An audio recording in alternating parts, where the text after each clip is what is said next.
Hello, friends. Hey, mamas. Welcome to My Invisible Disease podcast. We are here to share our struggles and hacks as two moms living with chronic illness. Tune in and join our community as we share stories and experiences while we sort through the ups and downs of living with invisible disease.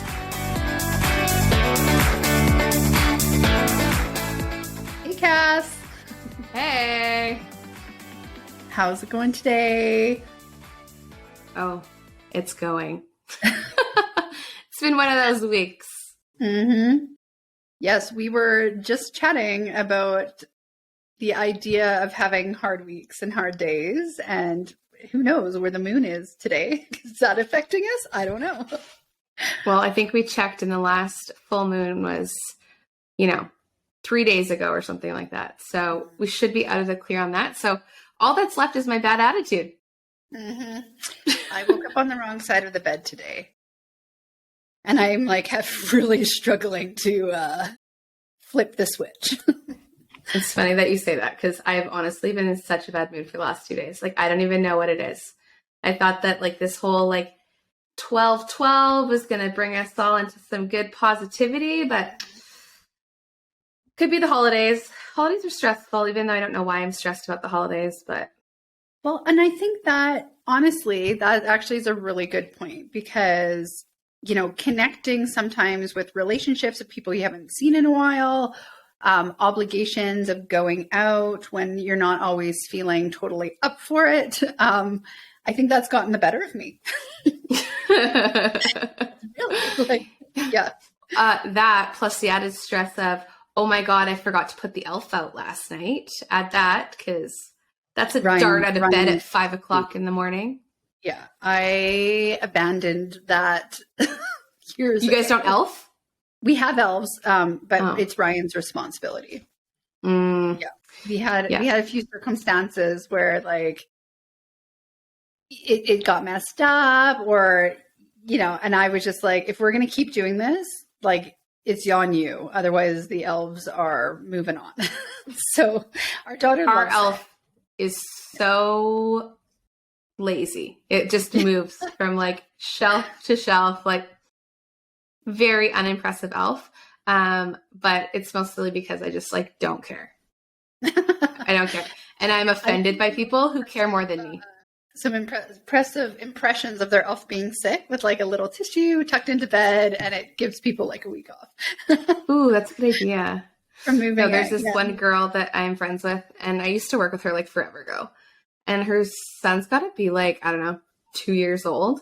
And she is an elf doer. Every single day has been this elaborate elf thing. And I'm just thinking, your kid can't even fucking read your stupid note. Why are you trying so hard? Slow down. You're going to burn yourself out, girlfriend. Yeah. And it's offensive to me that she works so hard at her elf. I mean, good for her. But. I think we did maybe the first year. No, not even. You know what? When the kids were little, we didn't introduce that the elf moved every day. That wasn't a thing. They didn't, there was an elf there. We kind of had the elves watching, but it wasn't the concept that the elf was going to do something spectacular every night. When it did, it was something fun and cool, but I think we only did it maybe once a week. So now that my kids are older, they're comparing elf stories at school. And the expectations are so much higher, and it is, yeah. I mean, I know both of them know we move it. Oh yeah. What are you going to do? It's still special. It's still fun. It's still magic.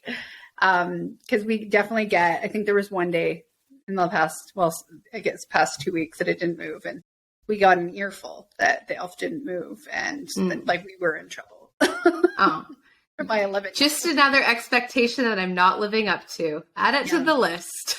Add it to the list. I know for these humans, whether it's, I know it was American Thanksgiving recently, Christmas is coming, there's these New Year's, these occasions where the expectations are so high. And sometimes, I don't know, I don't know if it is totally tied to chronic illness. Maybe it's also being a mom, but I'm not here for it. I'm struggling. Between Brixton School and Mackenzie's daycare, we have had a different theme day probably every other day. So whether it's like wear red or today was your Christmas bling, like what? What? Okay. He had to dress up as his favorite character last Friday, but we did it Thursday because we thought it was Thursday, but they wrote it in the agenda wrong. It was actually Friday. So we dressed up as Frosty 2 days in a row. And it's just like, who has time? We do pajama this? days, and I am grateful every pajama day. Oh, yeah. Yeah, it's perfect. Like, I'm like, whoever thought about this is a genius. And the teachers show up in their like jammy pants and oversized sweaters. And I'm like awesome. I think I would declare it pajama week, the week before Christmas, or like anytime when you're coming back from a holiday. Yeah. Or time off, just because it is so much easier. But yes, we have not ran into in the last while, like any kind of dress up day where it's themed. So I feel lucky about that. Both schools for the last, I swear, 2 weeks have had at least 3 special days. Yeah. Like, can we not do this? Like, it's just one more thing for me to forget. Like, it's just one more thing that I don't need to give a shit about. You get the kids that the parents do forget. And then that kid's kind of targeted and upset and sad because they weren't involved in the fun. Like, I mean, it is, I think, not setting people up for failure, but definitely like creating more fights in households. oh, for like, sure. It's just one more thing. Yeah. Just one more thing, right? Like, yeah. Crazy Hair Day. That's one that they do. I mean, I can't remember how long ago we did it, but you know, Crazy Hair Day. Well, all the kids are now planning what they're going to do, and you're supposed to whip off some crazy hair. It's like, well, backcomb it? I don't know. Like, yeah, like how does Connor get his little tiny spiky hair crazy? Yeah. But yeah. Girls can have fun with that though. Yeah, but it takes planning and it takes getting up earlier. And all those things are not always on the to-do list in the mornings. We are just surviving, getting the kids out of the house. We have a great routine going on right now. But yes, yeah. I mean, for the kids, it's fun. Themes are fun. Ours have we've been pretty simplistic. Our kids have been doing a lot of skating and curling because the curling rink and this arena are within walking distance of the school. So, you know, it's a lot of, did you bring your helmet? You know, do you have snow pants, indoor shoes? And making sure that they get them back in their hockey bags so we don't show up at hockey missing skates. But that's been, I guess, the biggest one for us. But I love that they have to like walk there and then they go get some exercise doing something different, and then it's a good break in school. So totally. Yeah. Mackenzie, let's just say as a 3-year-old has been really fun. This last week, she's really coming into her own. So we were arguing for about 25 minutes this morning about how she cannot wear her pajamas to school. And it's not like it's just like cute pajamas. Like, okay, we wear pajamas to school sometimes because they're cute, whatever. And it's also preschool at a daycare. Like, it's not real school. Yeah. But today she was wearing shorts and a tank top. Oh. Luckily, it's finally like a little bit warmer. And like it's supposed to be -4 today. And I was like, okay. Like, you want to wear shorts and a tank top? Go on the deck for 5 minutes and let me know if you're cold. So I send her out to the deck and she comes back in like a minute and she's like, okay, it's too cold. Like, yeah. Thank you. Like, why did I keep telling you it's too cold. Why can't you just take my word for it? But heaven forbid. No, well, and it's things like that, you know, just, I mean, it's not every morning I wake up on the wrong side of the bed, but I got I do not like you this morning from my kids. I was grouchy. The kids were fighting. My daughter asked me to braid her hair. I was sitting doing French braids. We were on to the second one and they're throwing things at each other. And I just said, I'm not sitting here. Like, I'm getting hit by like sweaters and socks being like whipped at my head. Well, and I said one more thing and I'm not braiding your hair. So she throws the remote. So I stopped braiding her hair. And it was just like, I just did not have the patience. I did not have the gentle parenting style of being like, oh, let's just take a breath. I was like, done. Walked away from the situation and then got because she has a Christmas concert today. I'm like, you know what? I warned you, and mom is in a bad mood. I mean, this is, and I think I mentioned this to you too, but this is, I think, also based on feedback I had from my doctors yesterday morning. I didn't process it fully. It hit me last night and then stayed with me through the night. And then I woke up with it this morning. So, totally. Just one more thing on, But the nice thing is for me, sitting and talking with you today has made me feel so much better. So even though I'm still grouchy, I was way worse this morning. You know what? There's so much to do with community that truly, like, you get it. So it really, not everyone does. Hot coffee and a good friend, and you're brand new woman. Yeah. I'll have to go get a refill. Oh, it matches my dress, green and green. Oh, totally. I like that mug though. Did you make it? Yeah. Yeah, it's like kicking horse coffee. I don't know. It's good stuff. But yeah, I don't know. But I think we had also kind of touched on the topic of what were you calling us? That Bitter Betties. Bitter Betties. Mm-hmm. But sometimes when you're being a bitter Betty and you have some really heavy shit that you're carrying or having to deal with your health or mental health, kind of due to stress of what you're dealing with, trying to balance everything, it can be a situation where not everyone gets it. And so unfortunately, when you're in a bitter Betty mood, it can be a little bit harder to do some of those things, like show up over the holidays and get together with people. And I mean, we have talked about this in the past, but when you're dealing with something heavy, listening to other people kind of bitch and complain about things that really don't seem relevant or important can be hard. Absolutely. You want to be there for somebody and you want to console them, but listening to their trials and tribulations that are often not even their trials and tribulations. People love to talk shit about other people and talk about their drama. And you're like, I don't know any of the people you're talking about. I don't know what. The last thing I need to hear is more of your negativity. I have my own. Thank you very much.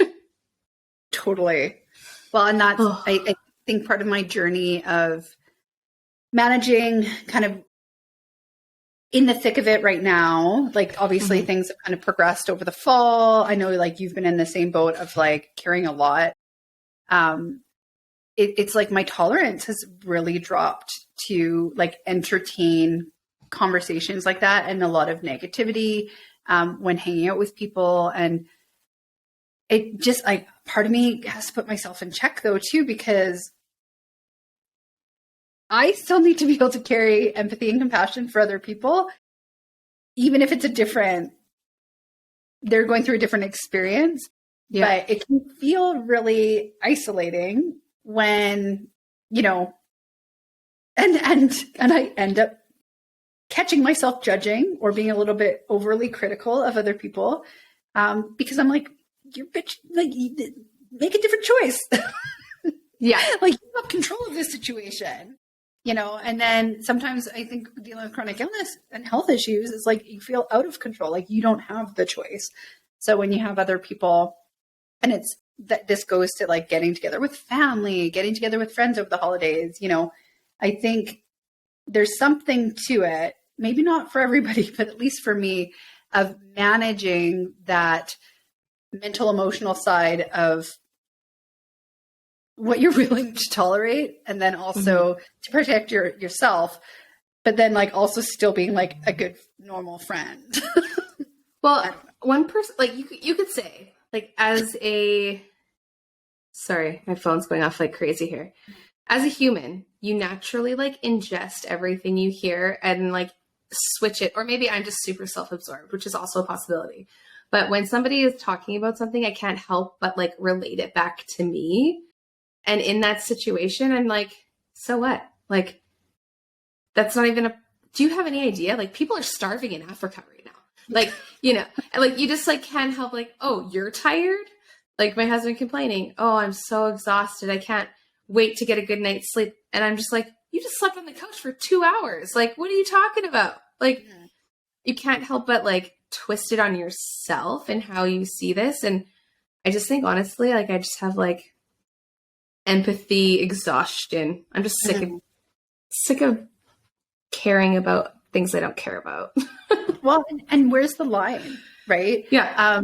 There's a book, The Four Agreements, which I love, and it talks about like what human speech. So I believe in energy. I believe like we project energy, and that's more true than sometimes what comes out of our mouths, because your energy doesn't lie, but sometimes our words do.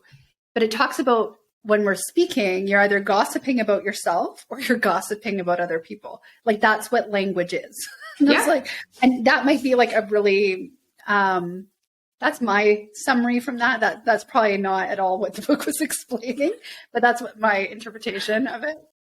Cliff Notes by Jenny. Yeah. So you're either gossiping about yourself and stuff that totally relates, or gossiping about other people. And it's not saying every piece of like gossip is bad, but that's how like humans kind of communicate, is like storytelling. We are storytellers. And, you know, so storytelling is one of the oldest forms of communication. Like that's how policies, procedures, survival, like it's from telling the stories of like things that have happened to other people. And the same thing can happen to you, and the same thing can happen to me, and we might have different perspectives and different stories on it. So I try to bring that thought into my head when I start to judge other people for sometimes these like complaints that I find not relevant. Yeah. It's just, we have different perspectives, and but yeah, where's the line? And I heard you say self-absorbed, and one thing I think about is being selfish, because I'm the one saying, I don't want to be listening to this. It's like a selfish move. I mean, like my shit's more important than yours. But there's a point where you need to be selfish. So it's kind of like, where's the line? Where do you check in and be like, okay, you're being a little harsh, or you're, you know, like, you know, as a person, you are not this petty. You're being petty right now. Petty Betty. Why do all of the best names rhyme with Betty? I don't know. But, you know, like you just have to check yourself in. Yeah. Yeah. I can definitely see myself being a petty Betty from time to time, especially these days. Honestly, I blame a lot of it on the prednisone. Legit. Like I was talking to my doctor about this on Friday.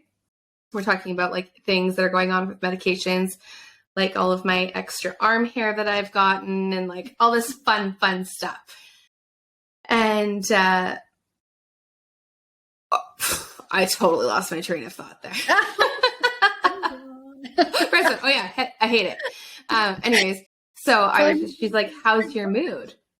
How's your mood? And I was like, honestly, like I have such a short fuse these days, and I'm constantly like checking in with myself, being like, this shouldn't be bothering you. Like, you don't care about this. Like, this is not a problem for you.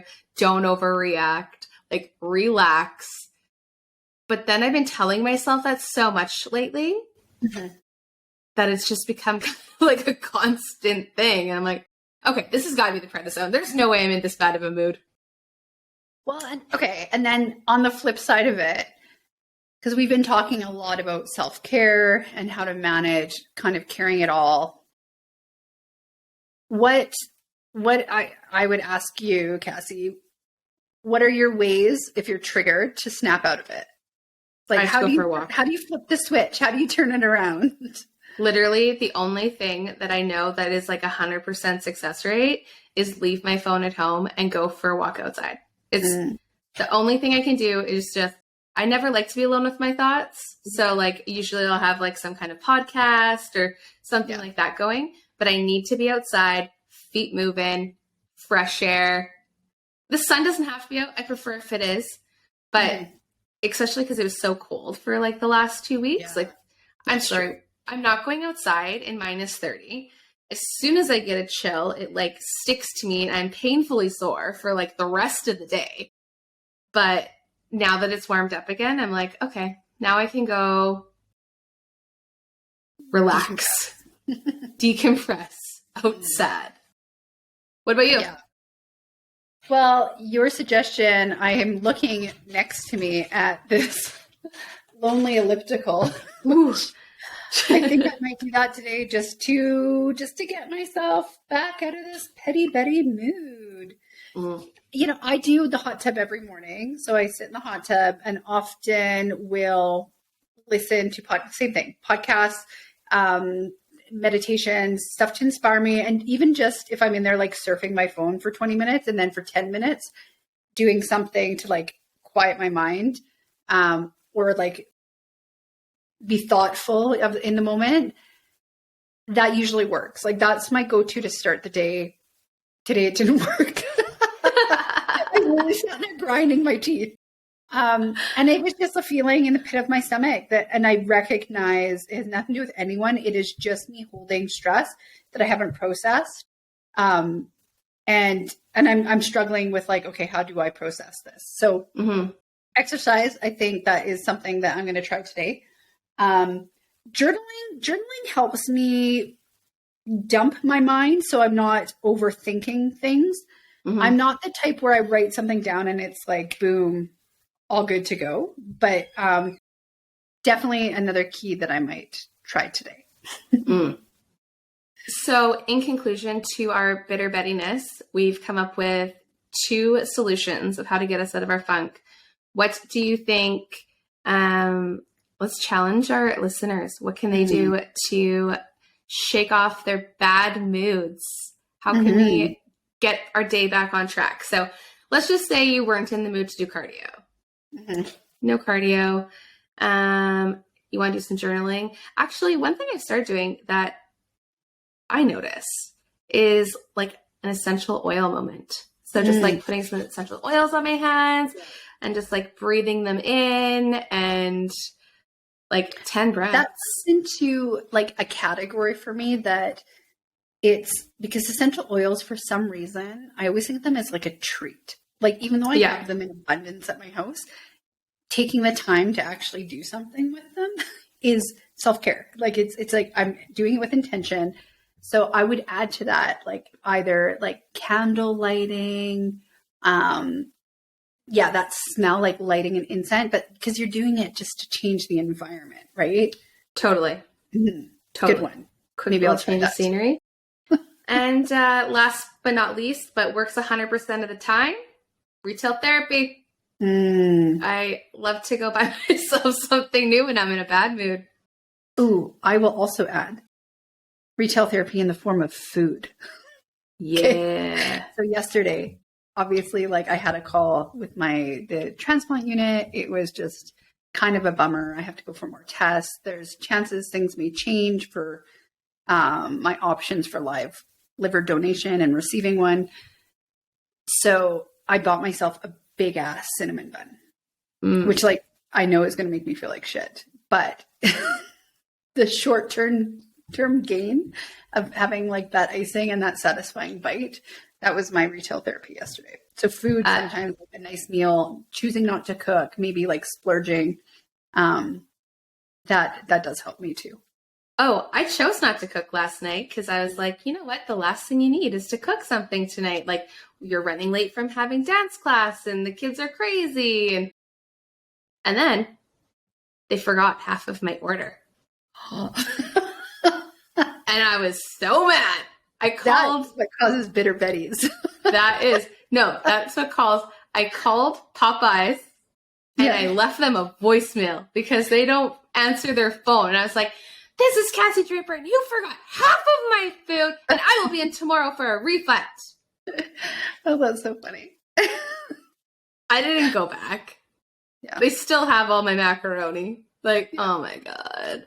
But it can be hard, like, because then you're like, that might be what you had for the kids. And it's like, and now it's like double the trouble. Their expectations are that they're getting this. And now you have to like make food.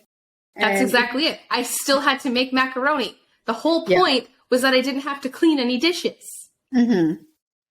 And then I did. Oh, Okay. man. Well, so I think your idea of challenging listeners to kind of solidify a few strategies for flipping the switch, getting the mood booster when you're having a rough day. And I think, everybody runs into this. Sometimes when you're dealing with chronic illness, I think it can be a little bit more often. Who knows? Maybe not for everybody. But having those tools in your back pocket, I think make a really big difference. I'm going to go challenge myself. I do not want to get on the elliptical, but I think it will help. And talking to a friend, talking to community. I was just going to say, mm-hmm. If they can't shake it off, come dump in the Facebook group. Like, let's hear it. What's going on? What do you need to talk about? Your mother-in-law is not in our group. We won't tell her. We're not sending anything. Follow-up emails to who you vented. As per my last message. Yeah. Spill the tea. Like a high-stress time of year. We happen to be around the holidays, and I think this is all throughout the year at different times with upcoming holidays, family get-together, friend get-togethers. Because especially when you don't necessarily feel the energy that day, or you might not be up for it, or you might be experiencing pain or discomfort, showing up can be hard. And we often put ourselves out for those situations. And having these tools to flip the switch are necessary to get through the season.